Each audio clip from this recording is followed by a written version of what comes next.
ओम नमः सिद्धेभ्य।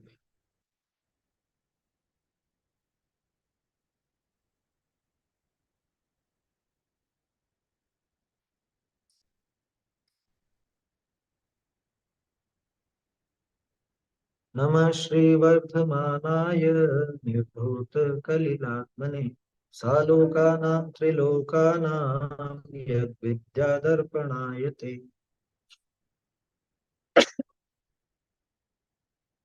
रत्नकरंड श्रावकाचार ग्रंथ में अंतिम प्रकरण है ये इसका, पहले अधिकार का, सम्यक दर्शन अधिकार का। इसमें सम्यक ज्ञानी की और मिथ्या ज्ञानी की दोनों की विचारधारा यहाँ पर आचार्य देव दिखा रहे हैं, और दोनों की विचारधारा में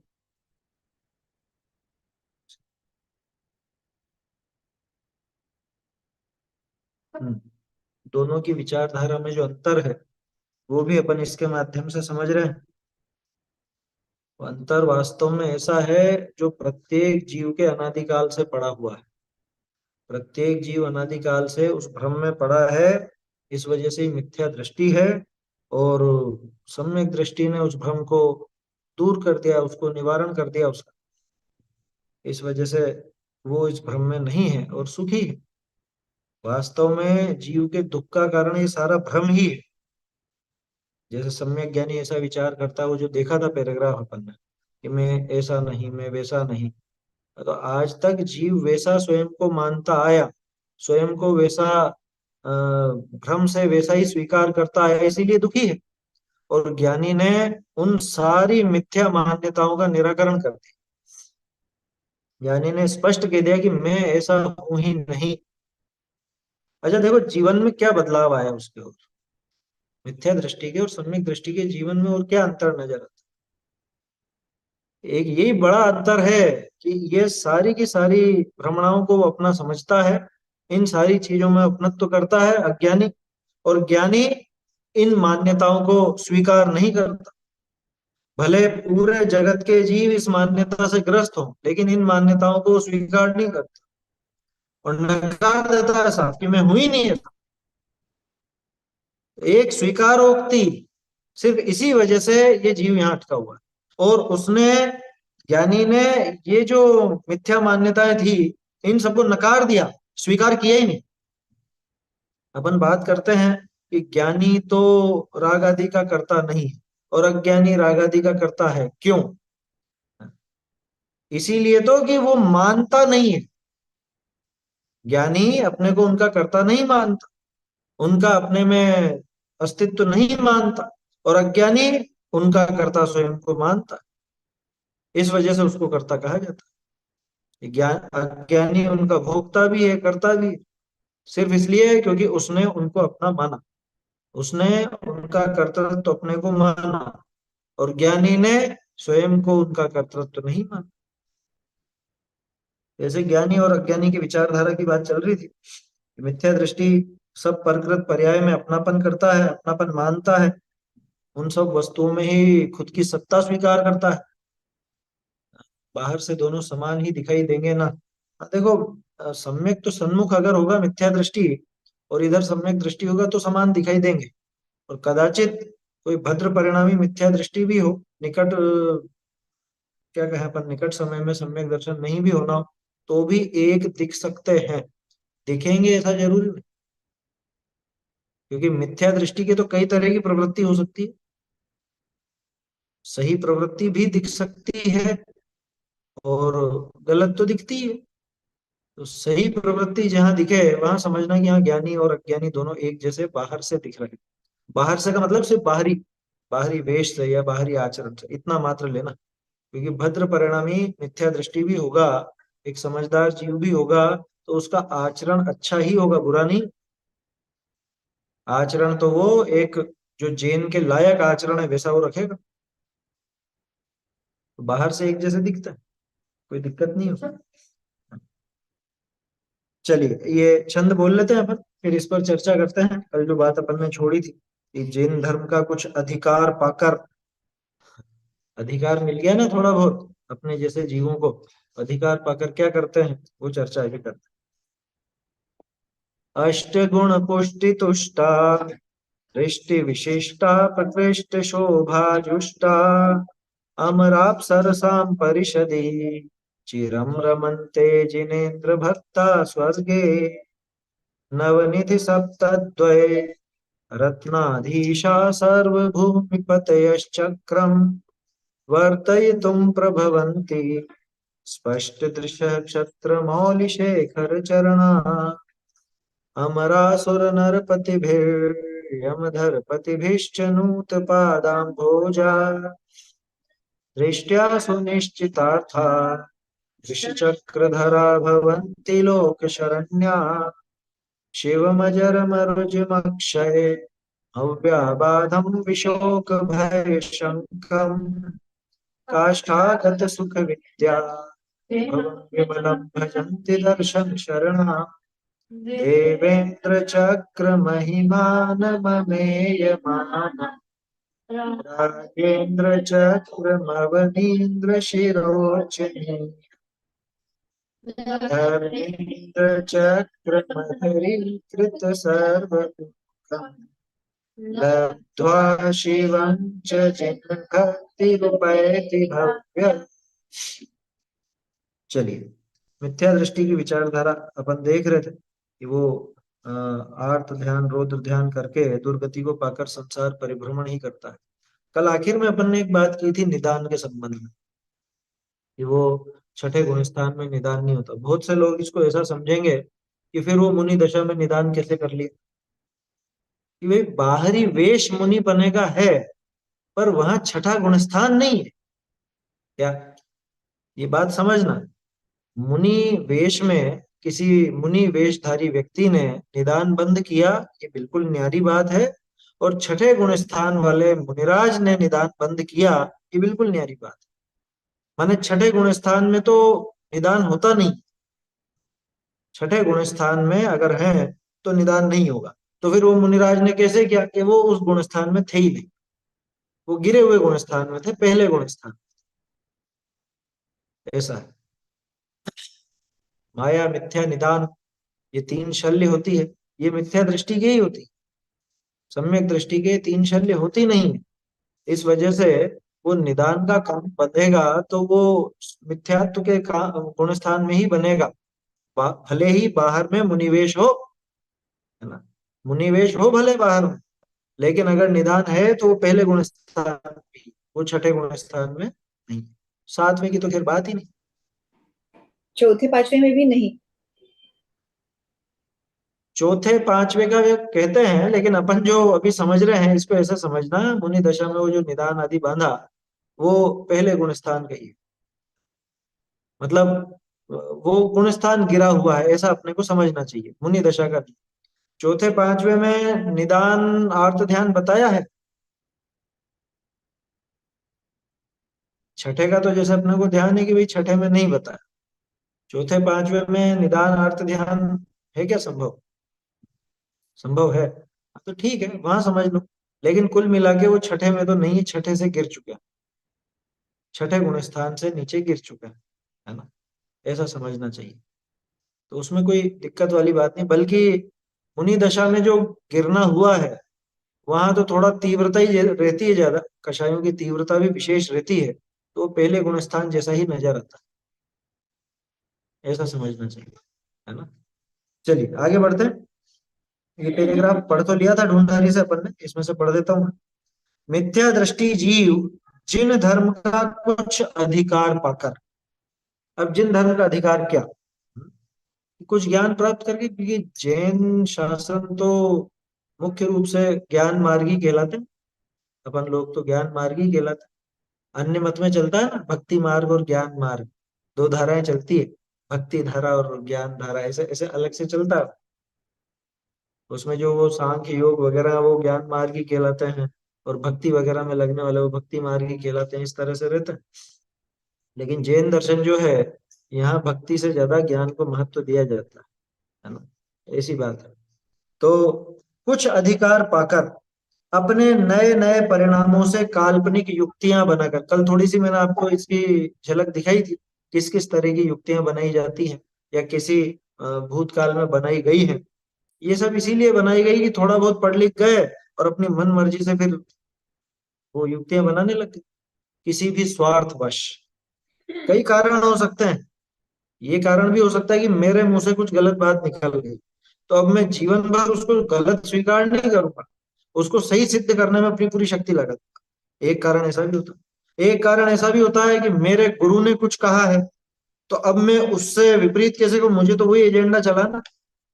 एजेंडा क्या, प्रोपेगेंडा। मुझे तो वही प्रोपेगेंडा आगे बढ़ाना है। क्यों? अभी मेरे गुरु के मेरे गुरु के मिथ्यात्व किंचित कर, तो मुझे तो मिथ्यात्व किंचित कर ही सिद्ध करना। भले मुझे वो तर्क वगैरह सब समझ में आ गए, नहीं मानू तो नहीं मानू, क्यों मानू? ऐसा है। तो थोड़ा बहुत ज्ञान प्राप्त करके अपने नए नए परिणामों से काल्पनिक युक्तियां बनाकर, ऐसी और भी बातें हो सकती हैं। कोई अपना सांसारिक प्रयोजन सिद्ध करना हो तो भी, मान लो हमारा भक्त है कोई, मतलब कोई मुनि वेशधारी, और उनका भक्त है कोई बड़ा सेठ। अब उस सेठ का कुछ ऐसा व्यापार है जो अ, अनुचित है। अब ये इनका बड़ा भक्त है, और इनका सारा का सारा आयोजन प्रयोजन सब उससे पूरा होता है, तो ये उस व्यापार को कभी गलत कहेंगी? है समझ में? तो कई कारण हो सकते हैं, ऐसे कई कारण, कुछ भी हो सकता है। तो काल्पनिक मोक्ष युक्तियां, क्योंकि कल्पनाएं तो कितनी भी तरह की हो सकती है ना। मोक्ष मार्ग का बोलिए। प्रकाशक में आया है ना श्रोता का स्वरूप। तो वहां पे लिखा था हाँ, कि लाभार्थी है, मतलब लाभ के लिए, कि अपने लाभ के लिए ऐसा या कुछ है। उसमें आए ना, ऐसा नहीं, कथन इनसे नहीं मेरा करेंगे। हित है। हाँ, मेरे हित की बात यही है, इनसे ही मेरा हित होगा। ये सब बातों का निर्णय हो तो मेरा कुछ भला होगा, ऐसा विचार आता है श्रोता को।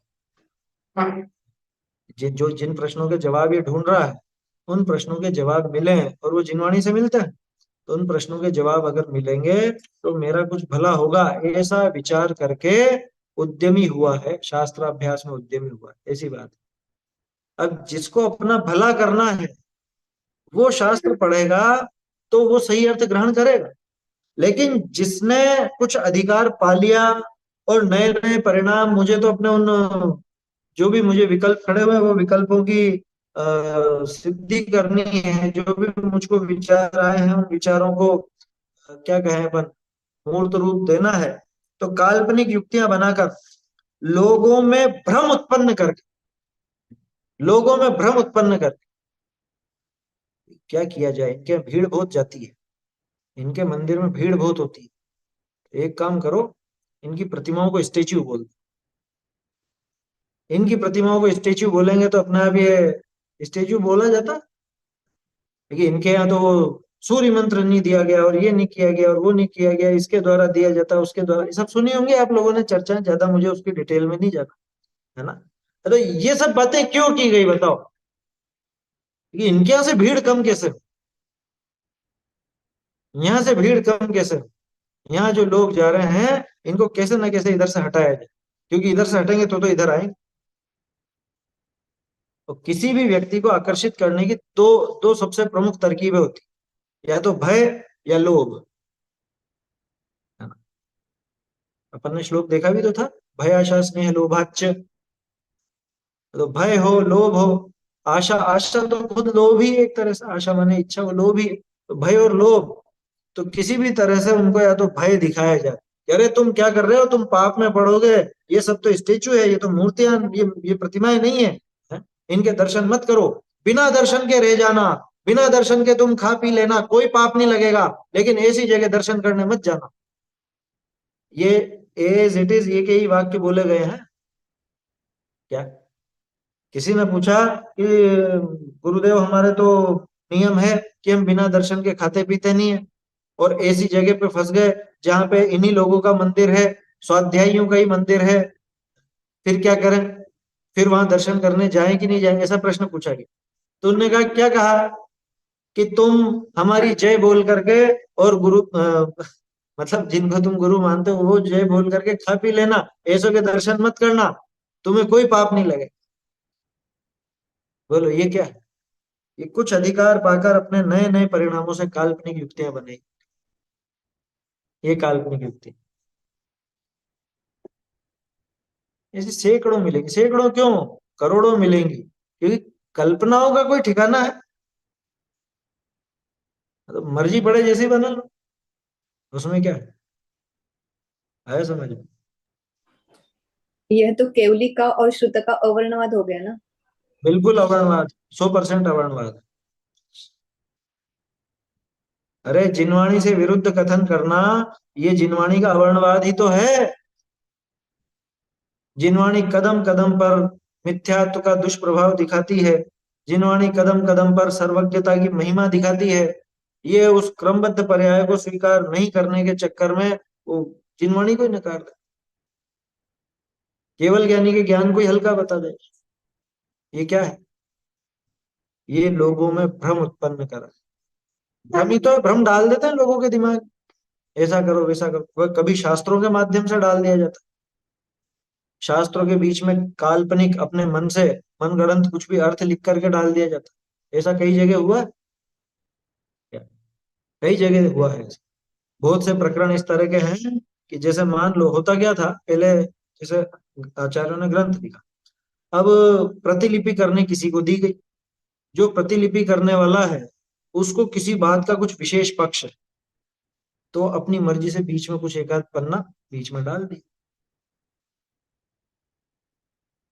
और आगे फिर उस प्रतिलिपि की प्रतिलिपि हुई, फिर उसकी प्रतिलिपि हुई, ऐसे करते करते आगे छप गए। तो अब तो वो ऐसे हो गया, लिखा है देखो शास्त्रों में लिखा है।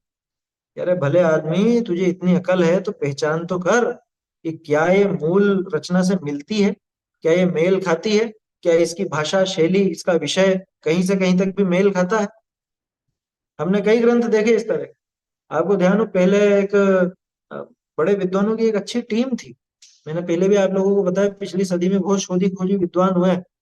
उन्होंने ग्रंथ परीक्षा करके 15-20 ग्रंथों को उनको परीक्षण किया, और फिर उनमें से जो सही लगे उनको सही कहा, और बाकी जिनमें गड़बड़ लगी उनको साफ नकार दिया कि नहीं, ये मिलावट वाले ग्रंथ हैं। इस तरह के ग्रंथ मौजूद हैं। 2-3 भाग है उस पुस्तक के, ग्रंथ परीक्षा, ग्रंथ परीक्षा ये नाम है। पीडीएफ वगैरह तो उपलब्ध है, अब तो प्रकाशन में तो क्या पता है नहीं कहीं। ग्रंथ परीक्षा नाम से छपे थे। तो मिलावट खूब जगह हुई। अरे कुछ लोगों ने मोक्ष प्रकाशक में मिलावट कर दी। मोक्ष प्रकाशक ने मालूम कैसे मिलावट की? उसके विशेष के नाम पे। और किसने की? जिनको टोडरमल जी का विरोध करना है ना, टोडरमल जी का जिनको विरोध करना है, वो क्या लिखेंगे, जैसे कर्णानियोग का कोई प्रकरण है, कुछ भी लिखा, और फिर उसमें एक विशेष करके पैराग्राफ दे दे, उसी तरह की लिखावट में, उसी तरह के फोंट में। आम आदमी को पता नहीं चलता। आम आदमी ये सोचता है कि ये तो टोडरमल जी ने लिखा। 42 स्थल ऐसे हैं वहां पे, मेरे पास वो पुस्तक भी पड़ी। 42 जगह पर उन्होंने ऐसे नोट लगाए, विशेष करके। विशेष तो दिया, इतनी तो चलो ईमानदारी रखी कि विशेष कह करके लिख दिया, क्योंकि पकड़ में आ जाता नहीं। तो कि ये यहाँ पर ऐसा है, ये यहाँ ऐसा है, और शायद टोडरमल जी को वो धौला वगैरह का समागम नहीं हुआ था, इस वजह से उनको ये बात पता नहीं होगी, और इसलिए उन्होंने ऐसा लिख दिया। इस तरह की बातें बना करके लिखा। वो है, वो उपलब्ध है अभी भी वो पुस्तक। और जहाँ पे टोडरमल जी के विरोध में विद्यालय चलाया जाता है, वहां पे मोक्षमा प्रकाशक वही पढ़ाया जाता है। आया समझ में? हमारे साथ पढ़ते थे ना, इसलिए हमको मालूम, वो पढ़ाया जाता है। उसके आगे क्या हुआ वो कोई नहीं बताता। देवेंद्र कुमार जी नीमच वाले थे, नाम सुना होगा आपने, अच्छे बड़े विद्वान थे देवेंद्र कुमार जी नीमच वाले, प्रोफेसर थे। तो उन्होंने वो उस मोक्ष मार्ग प्रकाशक विशेष की समीक्षा लिखी। क्या? उस विशेष की समीक्षा लिखी, वो पुस्तक भी प्रकाशित है भारतीय ज्ञानपीठ से। और वो 42 स्थलों का पूरा निराकरण उन्होंने किया कि आप जो मोक्षमा प्रकाशक में टोडरमल जी में कमी दिखा रहे हैं, या ये ऐसी बातें करके गलत सिद्ध करना चाह रहे हैं, लेकिन गलत आप ही हो, वो ऐसा उन्होंने सिद्ध किया उसके अंदर, उस विशेष की समीक्षा कर। तो ये सारी बात बताने के दो प्रयोजन थे। एक तो ये कि कभी आपके भी निगाह में आए तो संभल के रहना। दूसरा ये कि ये जो बात है ना, लोगों में भ्रम उत्पन्न करके, भ्रम इस तरह से पैदा किया जाता भ्रम इस तरह से पैदा किया जाता है। आया समझ? और ये चीजें हम बहुत पहले से देखते थे, इसलिए मन में हमेशा रहता था कि मूल रचना मिले, उसकी पांडुलिपि मिले तो उससे ही अभ्यास करें। तो ये भी एक अपना कारण है।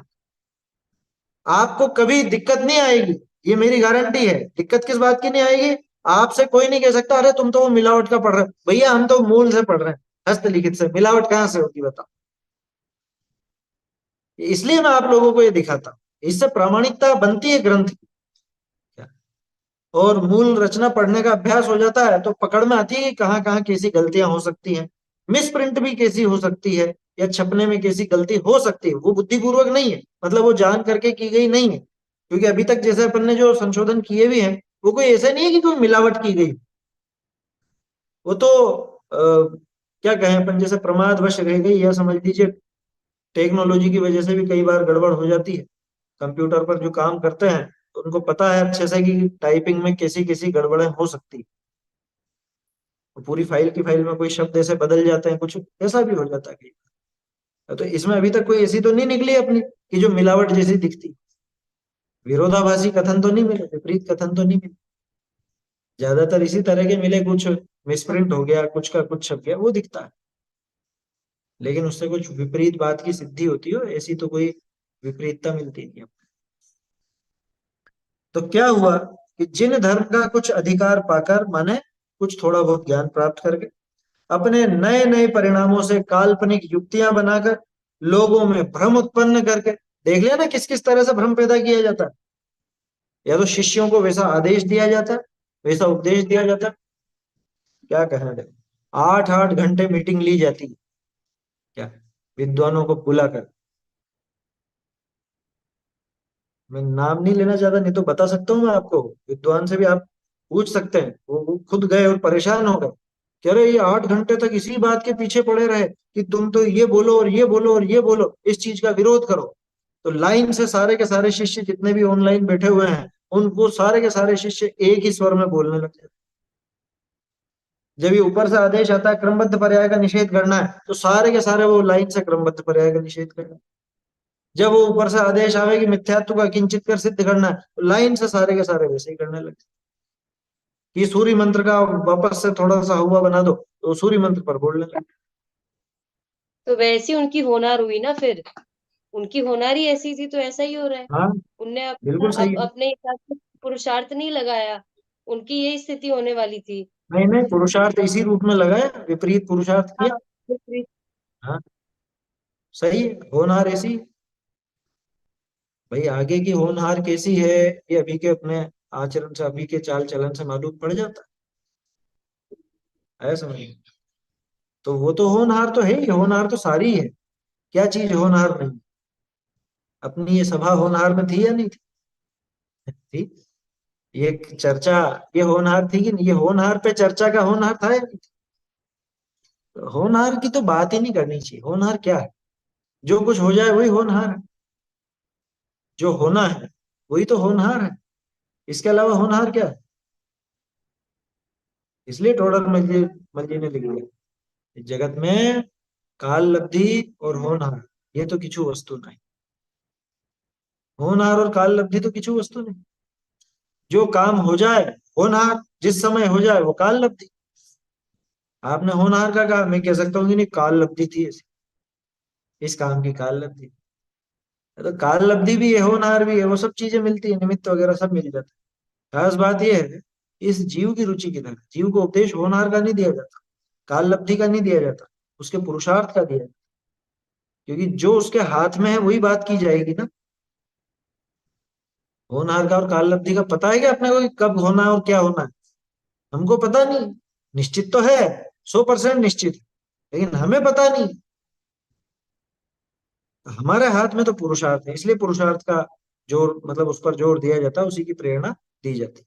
और टोडरमल जी में ये विशेषता है अन्य सभी विद्वानों से।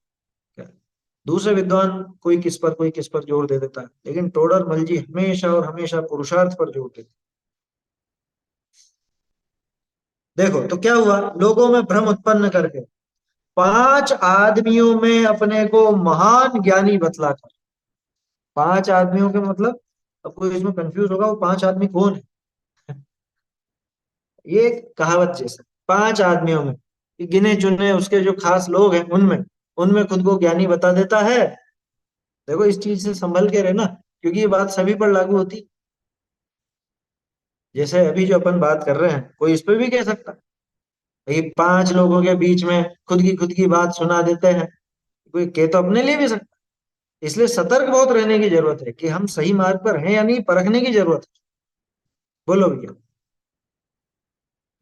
भाई साहब, सूर्य मंत्र के रिगार्डिंग ताऊ जी बताते थे कि जो हस्तिनापुर का जो बड़ा मंदिर है ना, उस बड़े मंदिर में हम्म। उस समय जब वो प्रतिष्ठा हुई थी, उस समय मुनि महाराजों का कुछ गैप हुआ था उस टाइम में। तो यानी कि हस्तिनापुर का जो बड़ा मंदिर है, तो वो बिना सूर्य मंत्र का हो गया, तो वो भी पूजनीय थोड़ा ना रहा फिर, अगर मुनि से सूर्य मंत्र मानेंगे तो ऐसा कुछ। अरे वो उस समय की क्या बात करो, वो 200-250 साल पुराना होगा जरूर, है ना। जी। हाँ। तो उस टाइम पे पूरे भारत में जितने भी मंदिर थे, जयपुर के मंदिर देख लो आप, 250-300 मंदिर, है ना, जितने भी थे, वो सब उसी टाइम के बने हुए हैं। उस टाइम पर यहाँ कोई महाराज कोई मुनिराज नहीं थे, है समझ। तो क्या सारे के सारे स्टेच्यू हो गए? और अगर वो सभी उचित है, तो फिर अभी इन सब में क्या दिक्कत है? उस पर तो एक बहुत अच्छी सुंदर गोष्ठी हुई थी सिंगोली में। सिंगोली पंचकल्याणक के समय पर बहुत सुंदर गोष्ठी रखी गई थी। आप लोग सर्च करके देख लीजिएगा, यूट्यूब में मिल जाएगा। सिंगोली में शायद साल या 2 साल पहले हुआ होगा, साल 2 साल के अंदर की बात है, कोरोना काल के टाइम की बात है। तो वहां पे सब बड़े बड़े विद्वान वहां पे बोले थे इस सूर्य मंत्र के संबंध में, और उस संबंध में एक पुस्तक भी छपी बाद में, जैन धर्म में सूर्य मंत्र ऐसा करके एक पुस्तक भी छपी, उसकी पीडीएफ भी उपलब्ध है। तो सारे तर्क, युक्तियां, आगम प्रमाण, ये सब दिए हुए हैं, है समझ। और एक कुछ खास वर्ग के लोग ही ये हल्ला मचाते हैं, और कोई नहीं कहता। मैं नाम जद कहूं आपको, ज्ञानमती माता जी, और वो कौन से थे मुनिराज का नाम भूल गया मैं उनका, वो तो स्पष्ट कहते हैं कि कोई दिक्कत नहीं है। सूर्य मंत्र का अर्थ, सूर्य का अर्थ वहां पे प्रतिष्ठाचार्य से है, आचार्य से नहीं है। ये ज्ञानमती जी ने भी बोला है, और मैं नाम भूल रहा हूँ कौन सा महाराज का नाम था, तो उन्होंने भी बोला। धर्मभूषण जी ऐसे कोई थे, मैं भूल गया, नाम भूल गया, कंफर्म नहीं है मुझे। लेकिन ऐसे सब बोले हैं दूसरे, सिर्फ एक कुछ खास वर्ग के, जिनको व्यक्तिगत कुछ विद्वेष है, सिर्फ वो इस तरह की बात उड़ाते हैं, लोगों के ऐसे कान भरते हैं और उनको उल्टी सीधी बातें बताते हैं। वही है जिन्होंने सब व्यापार चला रखा है कुल मिला के। है समझ। देखिए खैर, वो तो एक बात थी, नाम मुझे ध्यान नहीं कौन थे, लेकिन है बता। देखो, तो क्या कहा, कुछ 5 एक लोगों में, अपने 5 जनों में, 5 आदमियों में अपने को महान ज्ञानी बतलाकर। भारत इतना बड़ा देश है, और इतनी विस्तृत विचारधारा वाले, मतलब विस्तृत का मतलब बहुत वैरायटी के लोग हैं, कि यहाँ कोई भी बोलेगा ना, तो 5-10 सुनने वाले तो उसको भी मिल ही जाते हैं। ये पक्की बात है, ये पक्की बात है। आप आपका खुद का कुछ भी बोल दो, यूट्यूब पर चढ़ा दो, सोशल मीडिया पर चढ़ा दो, 10-15 लोग तो मिल ही जाएंगे। तो इसमें कोई बड़ी बात नहीं है। और उनके बीच में मैं ज्ञानी बन के बैठ जाऊं, समझ में आ रही है बात। कहने को सामने वाला अपने लिए भी ये बात कर सकता है।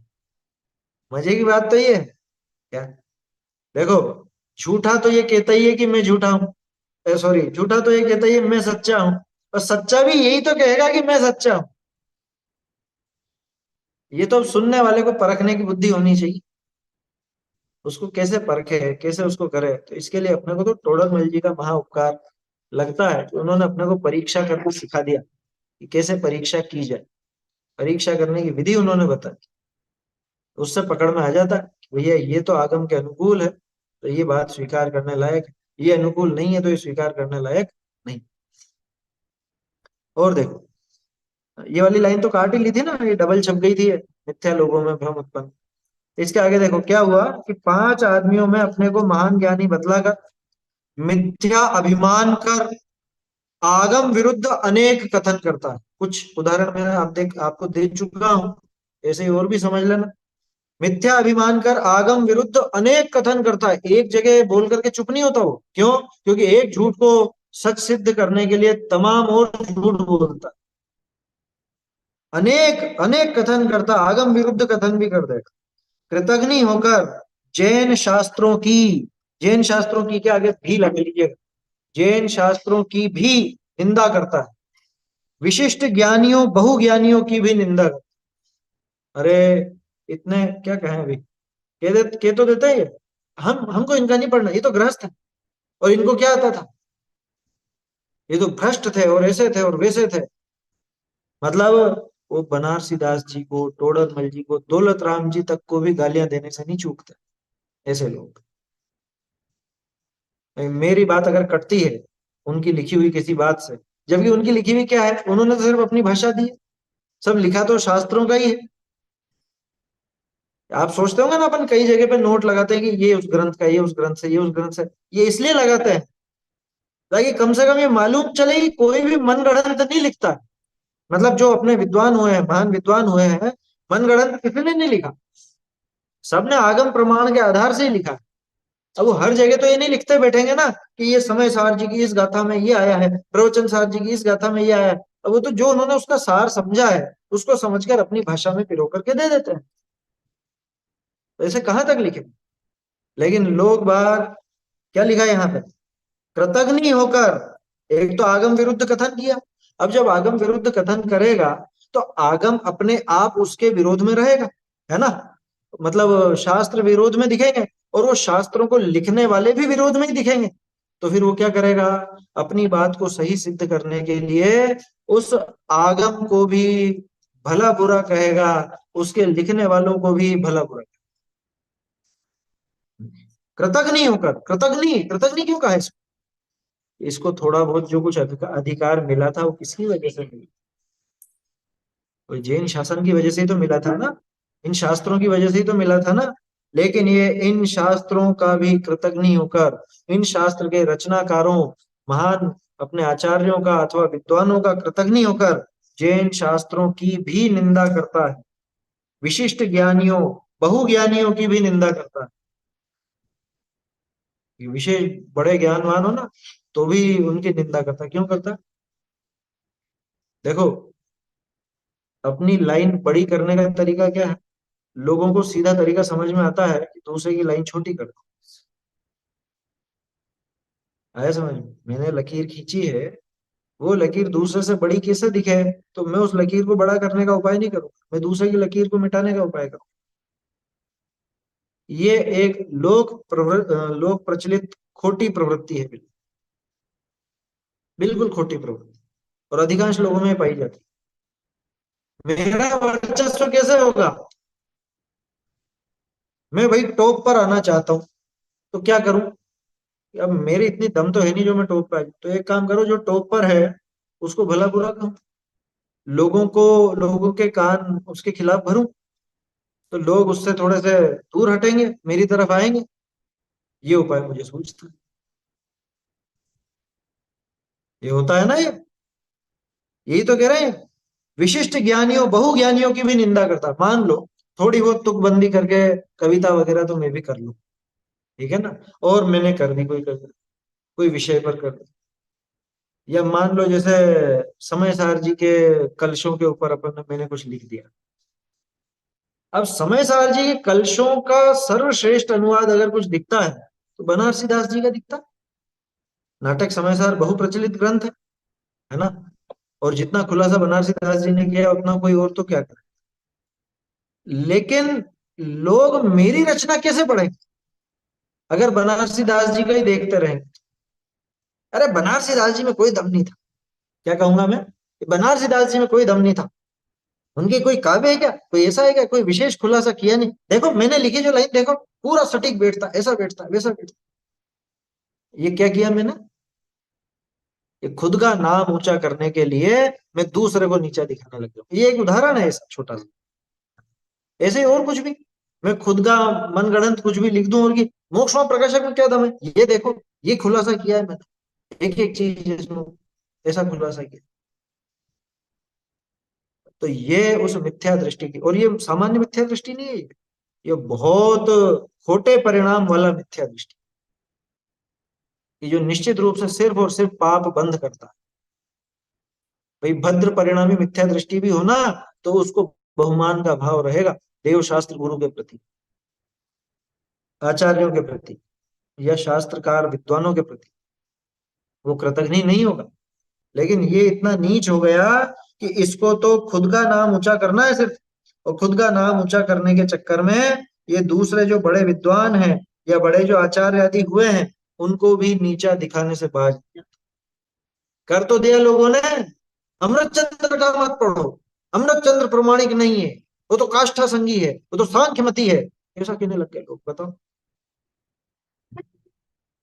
किस लिए? कि मेरी मान्यता उससे मेल नहीं खाती, इसलिए लोग अमृत चंद्राचार्य का पढ़ने लग जाएंगे तो फिर मेरी बात गलत सिद्ध हो जाएगी, मेरी बात को कौन सही मानेगा, तो मैं अमृत चंद्राचार्य को भला बुरा कहने लगा। अब फिर जे सेनाचार्य जी की में भी वही बात मिल रही है, तो अब सबका निषेध करूं तो फिर तो क्या होगा? हाँ? लोग तो फिर पकड़ लेंगे मेरे इस झूठ को। एक काम करो, जड़ से ही खत्म करो मामला, कुंद कुंदाचार्य पे उंगली उठा दो, हो गया ना ये काम भी, उठा दी ना लोगों ने, कुंद कुंदाचार्य पे उंगली उठा दी। और मूर्ख ने इतना नहीं सोचा कि कुंद कुंदाचार्य पे उंगली उठा दी तो फिर अब बचा क्या? कुंद कुंदाचार्य को हटा दो, उसके बाद जैन दर्शन में क्या बचता है बताओ? क्या बचेगा? कि क्यों सारे ग्रंथ क्या उन्होंने लिखे क्या? अरे सब उनके अनुसार ही लिखे हैं, उन्होंने तो नहीं लिखे सारे ग्रंथ, लेकिन जितनों ने भी लिखे हैं सब उनका पढ़ करके और उनके अनुसार ही लिखे हैं। कोई विरुद्ध मिलता है क्या उससे? जैन दर्शन में कुछ भी नहीं बचेगा अगर कुंद कुंदाचार्य देव को हटा दो। लेकिन उसको क्या परवाह कि कुछ बचे या नहीं बचे, उसको तो खुद का नाम चलाना है। मुझे खुद का नाम चलाना है तो मैं तो पूरी परंपरा को ही उड़ा दूंगा, ये सच तो बस मेरे ही पास, मैं बता रहा हूँ जो ही सच है ये सब झूठ है, ये शास्त्रों में जो लिखा है सब झूठ है, ऐसा कहने लगते हो। ये इतना खोटा काल है। मतलब कई बार एकांत में बैठ के सोचते हैं ना कि 18,500 साल में और कैसे कैसे दिन आए। मतलब इससे बुरे कैसे दिन आएंगे, कल्पना नहीं कर सकते, क्योंकि इनकी भी कल्पना किसने की थी? हाँ? कुंद कुंदाचार्य देव का ही विरोध करेंगे लोग, इसकी कल्पना भी किसने की थी? बोलो, बोलिए। कुंद कुंद आचार्य के ही शिष्य है ना उमा स्वामी, उमा हाँ, स्वामी जी का सूत्र लिखा है, उनसे आगे जाके समंत भद्र आचार्य भी हुए हैं, जिनका ग्रंथ हम उनसे पढ़ ही रहे हैं। समंत भद्र स्वामी हुए, उनसे ही पूज्यपाद देवनंदी हुए, सब उनसे ही चले हैं। भाई कुंद कुंदाचार्य को हटा दोगे तो तत्वार सूत्र हट गया, तत्वार सूत्र हट गया तो फिर उसके बाद तो सारी टीकाएं और सारी चीजें हट गई, समंत भद्राचार्य के भी ग्रंथ हट गए, क्या बचा? और अपन ने देखा ना अष्टपहड़ में कितने सब तरह के विषय थे, वहीं से तो सब चीजें निकली है। प्रथमान योग की शुरुआत अष्टपहड़ से नजर आती, भाव पहुड़ में थे ना उदाहरण। क्या बचेगा फिर? सोचो तो सही, कल्पना करके देखो। और मैं सिर्फ इसे डायलॉग बाजी के लिए नहीं बोल रहा हूँ कि कुंद कुंदाचार्य देव को हटा दो तो कुछ भी नहीं बचेगा। आप उसको गंभीरता से सोच करके देखो, कोई से भी ग्रंथ का नाम लो आप, तो कोई से भी ग्रंथ, उसका सीधा कनेक्शन कुंद कुंदाचार्य देव के साथ बैठेगा। अगर वो प्रामाणिक ग्रंथ है, अगर वो मूल आमनाय का ग्रंथ है, तो निश्चित रूप से कुंद कुंदाचार्य देव के साथ उसका कनेक्शन बैठेगा। तो कुंद कुंदाचार्य देव को हटा दोगे तो फिर वो बाद के आचार्य जिन्होंने कुंद कुंदाचार्य देव का स्मरण बहुत बहुमान से किया है, हुए हैं ना होएंगे मुनिंद कुंद कुंद से, इतना तक लिखा है। ये तो हिंदी में लिखा है वृंदावन दास जी ने, बाकी आचार्यों ने तो स्पष्ट लिखा है। जय पौमणंदिणा हो सीमंदर स्वामी देवनारायण न विभोहि तो समणा कहम सुमग्गम पयाणंती। तो ये श्रवण जितने भी हुए हैं 2000 साल में, ये उस सुमार्ग को कैसे प्राप्त करते हैं? देवसेनाचार्य ने लिखा। बोलो, आचार्य जो महान महान आचार्य हुए हैं वो कुंद कुंदाचार्य को नमस्कार कर रहे हैं, और ये अभी के थोड़े बहुत पता नहीं क्या पढ़ लिया, क्या कैसे क्या समझ लिया, कुछ समझ में नहीं आ रही बात। हाँ, कुंद कुंदाचार्य का कुछ दम नहीं, कोई भी दम नहीं, ऐसा समझ लो। बोलोगे? भाई साहब वो जो मंगलम भगवान वीरो मंगलम गौतम गौड़ी बोलते हैं ना, उसमें से भी कुंदुंदाचार्य का नाम हटा के अपना नाम पेस्ट कर लिया। हाँ, कर लिया ना, हम्म। मालूम है मुझको, खुद का नाम रख दिया। अरे क्या करें हम, यही तो कह रहे हैं यहाँ पे ये, मतलब सोचो, 150 साल पहले भी, 150 से भी ज्यादा हो गया ना, देखे थे ना अपन ने कितना, 160-65 साल पहले भी, इतने समय पहले भी सदाशिव जी को ये कल्पना थी, हैं? उस टाइम पर भी होंगे कुछ लोग इस तरह के, तो आज तो दिख ही रहे। आगे ना ये बात, कृतज्ञ होकर जैन शास्त्रों की भी निंदा करता है, विशिष्ट ज्ञानियों, बहुज्ञानियों की भी निंदा करता है, बहुत ज्ञानवान हो, विशेष ज्ञानवान हो, उनकी भी निंदा करने से बाज नहीं आता। ये आसादन और उप उपघात, ये ज्ञानावरण कर्म के जो दोष दिखाए थे ना, हाँ, तत्प्रदेश निन्नो मात्सर्यानंतराय सासादनो उपघाता, सारी तो चीजें आ लाभ गई के उसमें, जो, निन्नव आ गया, मात्सर्य आ गया, सारा ही तो आ गया, क्योंकि सीखा मैं इनसे, और नाम इनका गोपूंगा, इनका नाम लोपूंगा, तो अपना आप निन्नव भी आ गया। मत्सर भाव तो पड़ा ही है कि इनकी प्रसिद्धि ज्यादा है कि मेरी प्रसिद्धि ज्यादा है। आसाधन कर ही रहा है लगातार, उपघात कर रहा है अपनी, मतलब जैन शासन पे ही वार कर रहा है वो तो एक तरह से, क्या कर, भयंकर, वो सामान्य ज्ञानावरण नहीं बनता उसको, कैसा बंधेगा, वैसा बंधेगा कि जिससे अक्षर का अनंतवा भाग जितना ही ज्ञान रह जाए, निगोदिया बनेगा सीधा ही, कि नरक में जाएगा कि नहीं, नरक में नहीं जाएगा। नारकी तो संगी पंचेंद्रिय होता, नारकी के पास मौका है सम्यक दर्शन का। ये निगोद में जाएगा, निगोद भारी है नरक से, ध्यान रखना, निधत्ते निगोद का दुख भी निकाच। भारी है। हाँ, कह सकते हैं निधत्ते निकाचित तरह के कर्म बनेंगे, उसमें क्या दिक्कत है, बनेगा इस तरह। इसलिए भैया, इनका गजब का उपकार है सच्चे देवशास्त्र गुरु का, उस उपकार को स्वीकार करना चाहिए। क्या है अपन, जरा सा क्षयोक्षम ज्ञान हो जाए तो फूले नहीं समाते हैं, किसी और को अपने आगे कुछ गिनते नहीं है। हमेशा हमेशा शास्त्रों का तो इतना बहुमान रहना चाहिए कि अगर अपनी बात कुछ गलत सिद्ध होती है शास्त्रों से, तो तत्काल स्वीकार करना, गलती तत्काल स्वीकार करना, उसमें तो अपना ही भला है ना। आया समझ में? मेरे यहाँ पे कुछ लगा हो काला काला, और आप मुझे अगर दिखाओ कि ये कुछ लग रहा है, आप साफ कर लो, तो मेरा क्या कर्तव्य होना चाहिए, कि मैं तत्काल साफ कर दूं, या उल्टा कहीं, अरे ये तो मेरा ब्यूटी स्पॉट है, ये तुम इसको हटाने की बात करते हो, ये तो तिल है, ये तो और कुछ चीज है, ये तो मैंने खुद ने लगाया है, बोलो क्या करेगा, क्या होना चाहिए कि गंदगी है तो साफ कर ले, उसमें तो मेरा ही भला है ना। इसलिए अपना ज्ञान हीन है, वास्तव में हीन। इस काल में विशेष, मतलब ठीक है, अब किसी किसी के कुछ ऐसा ज्ञानावरण का विशेष क्षयोक्षम भी होता है, लेकिन अधिकांश जीवों के तो ऐसी ही स्थिति है कि ज्ञान भी हीन है, कषायें तीव्र हैं, तो कैसे भी करके स्वयं को संभालने का उपाय करना।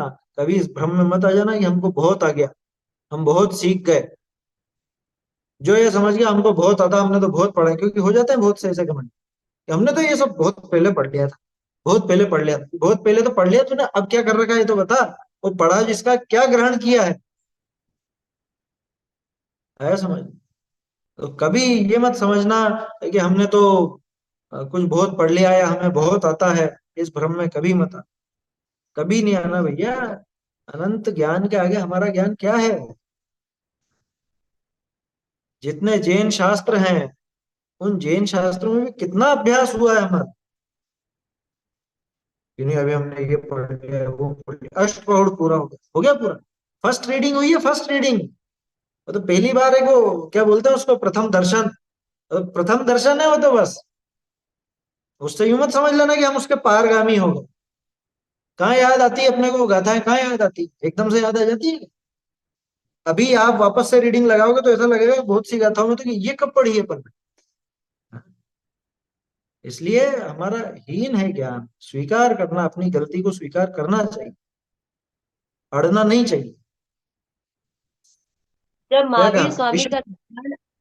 का हाँ जब महावीर स्वामी का निर्वाण हो गया था उसके बाद जो शास्त्र का मतलब हमें जैन धर्म का मतलब वो शास्त्र का जब लोप हो गया था तो शुरुआत ही समय सार जी शास्त्र से हुई थी, मतलब फर्स्ट शास्त्र वही था जो हमारे पास आया था। नहीं नहीं नहीं नहीं नहीं, ऐसा नहीं, ऐसा नहीं।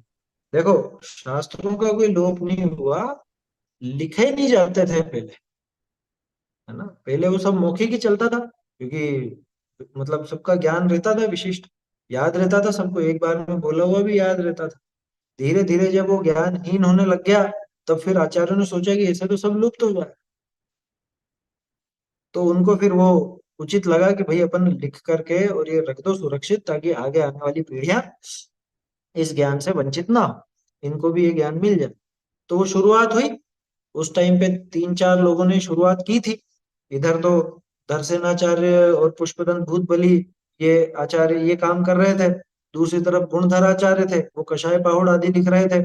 उन्हीं की क्रम परिपाटी में कुंदकुंदाचार्य ने भी कुछ 10-20-25 सालों के अंदर ही, इनका लगभग सबका समकाल है, सब साथ ही लिखे जा रहे थे। पूरा वो पहले हो गया, षटखंडागम जी पहले पूरे हो गए। वो प्रथम शुद्ध स्कंद की धारा कहलाती है। गुणधराचार्य से जो चली वो द्वितीय शुद्ध स्कंद की धारा कहलाती है। कुंदकुंदाचार्य द्वितीय शुद्ध स्कंद वाली धारा कहते हैं। माने उसमें सिद्धांत की मुख्यता है, इसमें अध्यात्म की मुख्यता है। ऐसा विरोध नहीं है, ध्यान रखना। आप उनका परिचय पढ़ोगे ना तो पता चलेगा, ये इस प्राभृत, इस वस्तु अधिकार के इस प्राभृत का ज्ञान इनको था तो उन्होंने उसके आधार से लिखा। इस वस्तु अधिकार के इस प्राभृत का ज्ञान इनको था तो इन्होंने इसके हिसाब से। तो विषय दोनों का अलग अलग है, बाकी कोई विरुद्ध बात नहीं है दोनों में। तो वो परिपाटी फिर वहां से चली 2000 साल पहले, लगभग लगभग लगभग 2000 वर्ष पहले वो परिपाटी वहां से चली। उसके पहले कोई शास्त्र लुप्त हो गए ऐसा नहीं। वो ज्ञान, जो ज्ञान देने का या ज्ञान को आगे बढ़ाने का एक मार्ग था, माध्यम था, कि आचार्य अपने शिष्यों को समझाते, वो सीख जाते, फिर वो अपने शिष्यों को सिखाते, फिर वो अपने शिष्यों को सिखाते। ये परिपाटी चलती थी पहले, ये होता था। लेकिन जब लोगों का ज्ञान बिल्कुल हीन होने लग गया, भूलने लग गए, तो फिर उनको ये दिक्कत लगी, तो उन्होंने इसका उपाय ढूंढ लिया। तब जाकर के ये 2000 वर्ष से चलने लगा। देखो, खोटे अभिप्राय पूर्वक, खोटा ही है, स्पष्ट खोटा अभिप्राय, क्योंकि खुद की मान बढ़ाई का, दूसरे को नीचा दिखाने का ये जो अभिप्राय है, ये खोटे अभिप्राय पूर्वक 5 आदमियों में मान्यता पाने के लिए। कौन कौन से 5 आदमी? 5 आदमी माने कुछ लोगों, ऐसे वो तो एक डायलॉग जैसा। ये 5 आदमियों में मान्यता पाने के लिए, कि मेरे इतने फॉलोअर हो जाएं, या इतने लोग मुझको सुनने लग जाएं, इतने लोग मानने लग जाएं मेरी बात है, ऐसी मान्यता पाने के लिए पक्षपात ग्रहण करके, यथार्थ निर्णय किए बिना। देखो, पक्ष और पक्षपात में अंतर है। पक्षपात बिल्कुल अंधा होता है, वो स्वीकार नहीं करेगा। और पक्ष, पक्ष तो होता ही है, सत्य का पक्ष होता है कि नहीं होता? सत्य का पक्ष तो होता है। देवशास्त्र गुरु का पक्ष है या नहीं, जैन शासन का पक्ष है या नहीं, लेकिन क्या वो पक्षपात है? कि वो अंधा पक्षपात नहीं है। हमने उसकी परीक्षा करके फिर उस पक्ष को ग्रहण किया है, इसलिए वो पक्षपात नहीं है। पात, पात माने गिरना, पक्ष में गिर जाना। कितना गिर जाना, कैसा गिर जाना? कि जिसमें कुछ और सूझे ही नहीं, जिसमें परीक्षा की कोई गुंजाइश नहीं हो। पक्षपात परीक्षा रहित होता है। परीक्षा करके फिर जो बात सत्य लगी उसका तो पक्ष होगा ही होगा, वो पक्षपात नहीं होता। आया समझ? देखो, जैसा अभी अपन ने बात की थी ना, सच्चा तो खुद को सच्चा कहता ही है, झूठा भी खुद को सच्चा कहता है। वैसी बात यह है, जो जिसने परीक्षा की है और परीक्षा करके जो उसको सही लगा है उसको ग्रहण किया, तो उसके भी दृढ़ता गजब की होती। और जिसके पक्षपात पड़ा हुआ है उसके भी दृढ़ता गजब की होती। दृढ़ दोनों ही होते हैं, लेकिन वो बिना परीक्षा किए अंधे पक्षपात में दृढ़ ना। और जिसको पक्ष हुआ है जिनवाणी का, क्यों हुआ है? क्योंकि परीक्षा करके उसने देखा कि ये सारी बात सही है, तो उसको जबरदस्त पक्ष होता है।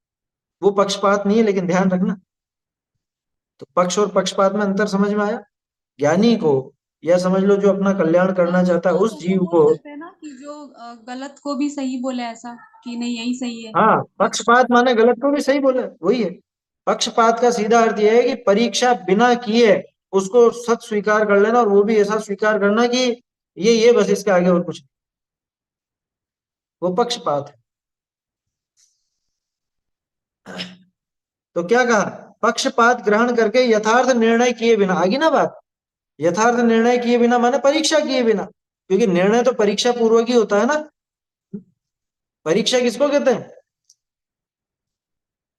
परीक्षा की परिभाषा आती है बहुत सुंदर। परी प्लस इच्छा, जो बाजू से परीक्षण करना, देखना, वो तो निरीक्षण शब्द को तोड़ करके देखा आपने, उसकी परिभाषा ऐसी है, विरुद्ध नाना युक्ति प्राबल्य दौर्बल्य उदाहरणाय प्रवर्तमानो विचारो परीक्षा। क्या? विरुद्ध नाना युक्ति, तरह तरह की युक्तियां, है ना। मैं कुछ न्याय बात कह रहा दीपिका हूँ, आप, हाँ, न्याय न्याय दीपिका। दीपिका पे, हाँ, मैं कुछ बात कह रहा हूँ, आप कुछ बात कह रहे हो, दोनों बातें विरोधी, है ना। अब वो विरुद्ध नाना युक्ति, ये तो हो गई विरुद्ध नाना युक्ति, इनके प्राबल्य दौर्बल्य अवधारणा, यानी इनकी प्रबलता का या दुर्बलता का निर्धारण करने के लिए कि कौन सी युक्ति प्रबल है और कौन सी युक्ति दुर्बल है। और प्रबलता दुर्बलता माने सच्ची और झूठी, कौन सी युक्ति प्रबल है माने कौन सी युक्ति सच है, सही है, और कौन सी युक्ति दुर्बल है यानी फेल हो जाने वाली है। इसका अवधारण करने के लिए जो विचार प्रवर्तमान होता है उसको कहते हैं परीक्षा। विरुद्ध नाना युक्ति प्राबल्य दौर्बल्य अवधारणाएं प्रवर्तमानो विचारो परीक्षा। आपने कहा सूरज पूर्व में उगता है, मैं कह रहा हूं सूरज पश्चिम में उगता है। अब दो युक्तियां हैं, क्या करेंगे आप?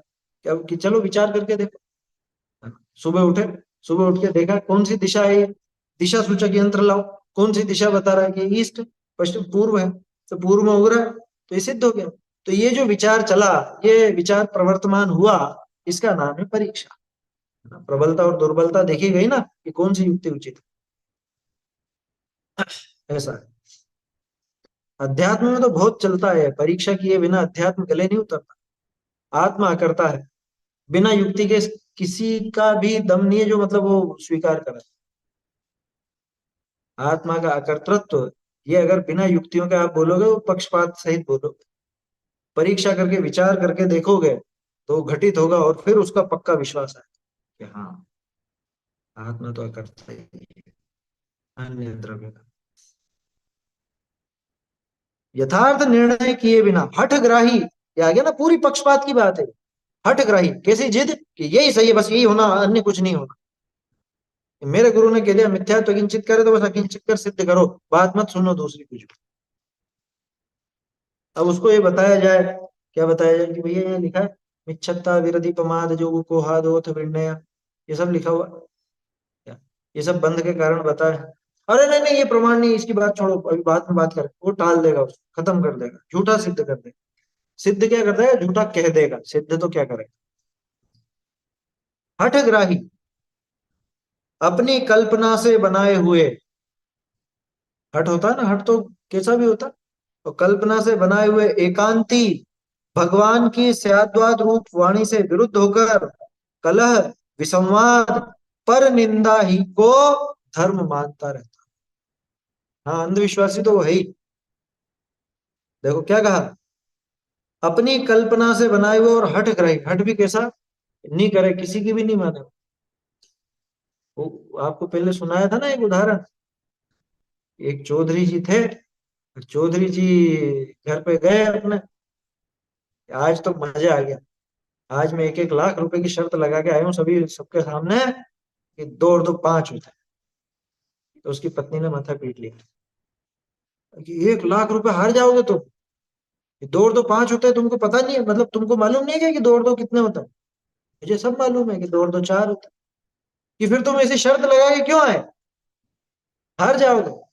कि हारूंगा तो तब जब मैं मानूंगा, मैं मानूंगा ही नहीं तो कहां से हारूंगा।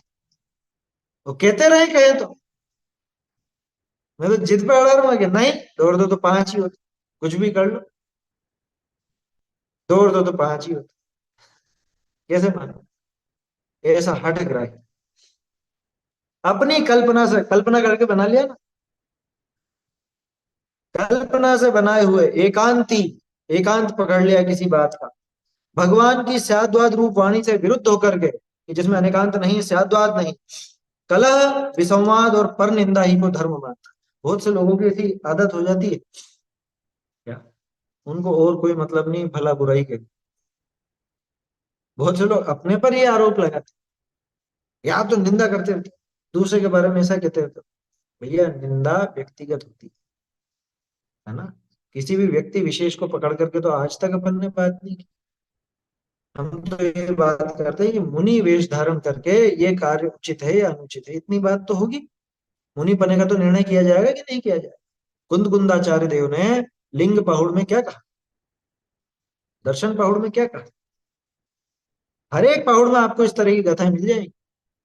अष्ट पहुड़ में देखोगे तो, इनके अलावा प्रवचन सारजी में, समय सारजी में मिल जाएगी। तो उन्होंने क्या कि निंदा की किसी की, भाई व्यक्तिगत तो किसी का नाम लिया नहीं कि ये ऐसा है और ये वैसा, ऐसा तो नहीं कहा। उन्होंने तो ये कहा मुनि वेश धारण करके जो ऐसा ऐसा काम करते हैं वो नरक निगोद के पात्र होते हैं। उन्होंने तो ये कहा मुनि वेश धारण करके जो व्यापार करते हैं, आया ना कितना आया उसमें, लिंग पौड़ में तो पूरा ही भरा हुआ है, पूरी 22 गाथा है मुझे। देखी नहीं देखी आप लोगों ने, देखिए उसमें लिंग पौड़ देखिए।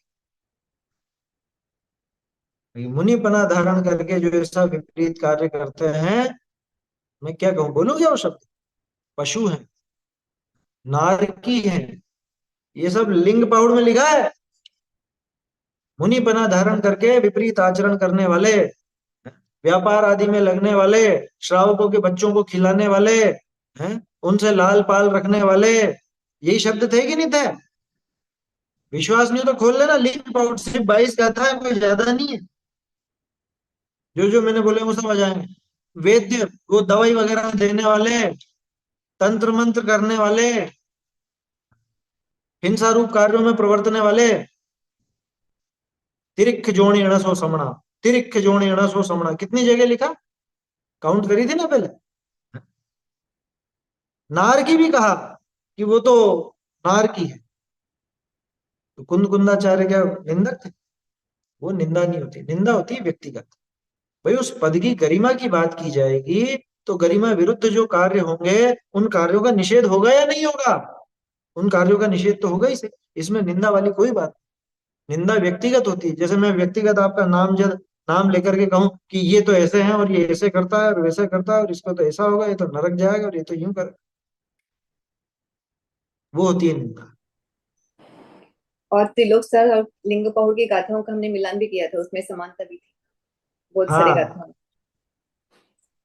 अब बताओ कहाँ त्रिलोक सार,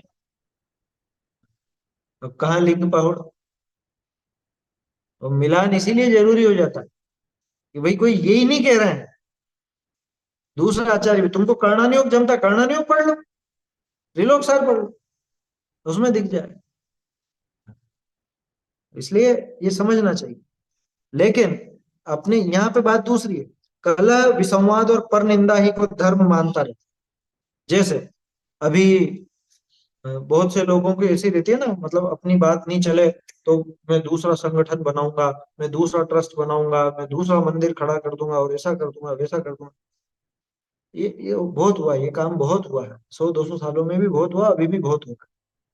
परस्पर के विवाद के कारण या झगड़े के कारण इस तरह का कुछ हो जाता है, आयोजन हो जाता है अथवा निर्माण हो जाता है, और उसमें क्या हम तो धर्म कर रहे हैं, हमने तो इतना धर्म किया है।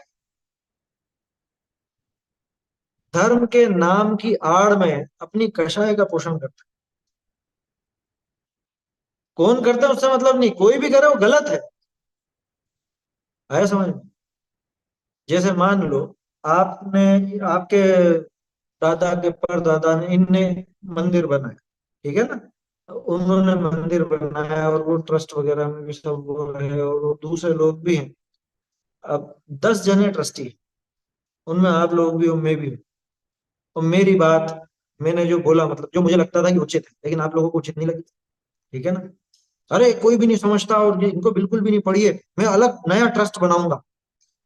बोलो, भारत में जाने सैकड़ों सैकड़ों इस तरह के किस्से हुए, सैकड़ों गांवों में इस तरह के किस्से हुए हैं उसी ट्रस्ट में से निकल करके दूसरे ट्रस्ट बन गए, दूसरे ट्रस्टी बन गए, और फिर ये अपनी चलाते हैं, ये अपनी चलाते हैं, अथवा वो एक नया ही आयतन बना लेते हैं,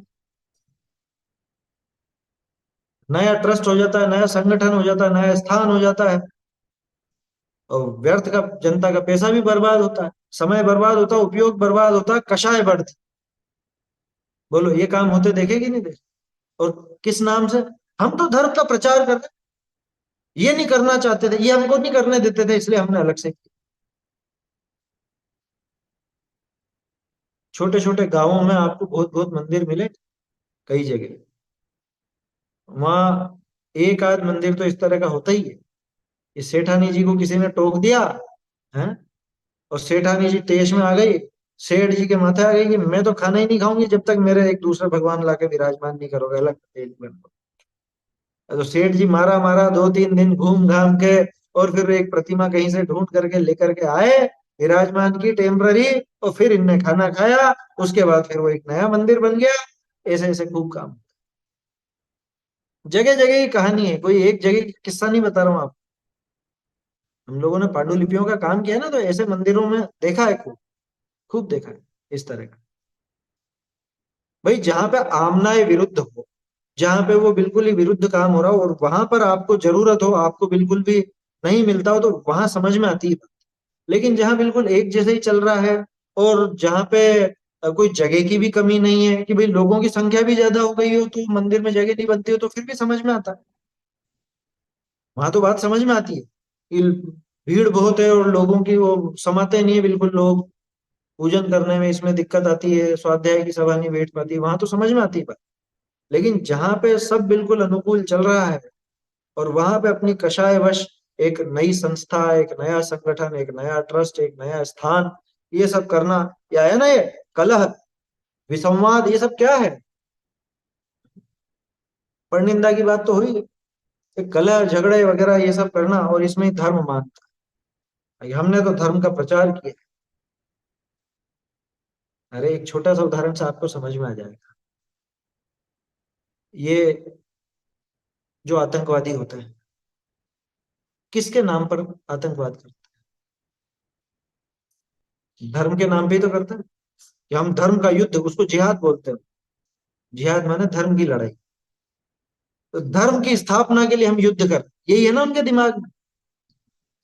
अभी गिरनार जी आप जाते हैं कोई भी, और वहां पे जो बदसलूकी होती है, कुछ भी होता है, दादागिरी की जाती है अन्य मतियों के द्वारा, वो तो ये सोच रहे हैं कि हम हमारे धर्म को स्थापित कर। समझ में आ रही है बात?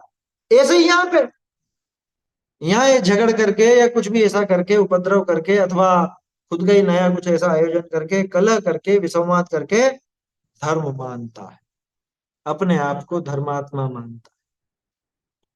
ये सामान्य मिथ्या दृष्टि नहीं है, ये तीव्र कषाई और नीच परिणाम वाला मिथ्या दृष्टि। ऐसी मिथ्या दृष्टि की प्रवृत्ति रहती है, ऐसा है।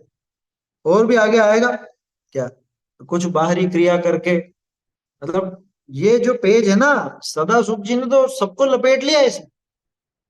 इसलिए मैंने कल जब ये प्रकरण चालू हुआ, तब मैंने कहा था ये अपने लिए भी लागू होगा, ध्यान रखना, कहीं अपन तो इस तरह के नहीं है, ये भी विचार कर लेना। ये सिर्फ दूसरों की तरफ मत देखना, यूं करता ना, यूं उंगली दिखाता, 3 उंगलियां खुद की तरफ रहती है, 4 अंगूठा भी खुद की तरफ मुड़ता है, एक उंगली सामने की तरफ करते हो तो इधर भी देखना, क्या खुद पर भी विचार करना, कहीं हम गलत दिशा में तो नहीं जाते, ये विचार कर। भाई व्यक्तिगत विद्वेष का तो कोई स्थान ही नहीं जैन दर्शन, व्यक्तिगत विद्वेष का कोई स्थान नहीं। यहाँ तो जो जिन आमनाय से, जैन शासन से अनुकूल हो, वो स्वीकार करने लायक है, बाकी सब छोड़ने लायक है, समझ में? पक्षपातो न मे वीरे न द्वेष कपिलादिषु युक्ति मद्वचनम यस्य तस्य कार्य परिक्रम। ऐसा छंद आता है कि भैया हमको वीर जिनेंद्र भगवान में राग हो, और वो कपिल आदि में द्वेष हो, ऐसा बिल्कुल भी नहीं। जिसके युक्ति पूर्ण वचन होंगे हम तो उसको स्वीकार करेंगे, ऐसा है। आगे की चर्चा फिर कल देखेंगे, समय हो गया ज्यादा। चैतन्य का स्मरण प्रतिक्षण ही करो रे, भव के अनंत दुख को क्षण में हरोगे, अक्षय अनंत निज सौख्य निधान पाओ। गाओ अरिहंत इसी के गीत गाओ, निज निधि निज में यह अनंत उपकार है, इसके लिए जिन बार को वंदना शतबार है, वंदना शतबार। शतवाद है। जिनवाड़ी माता की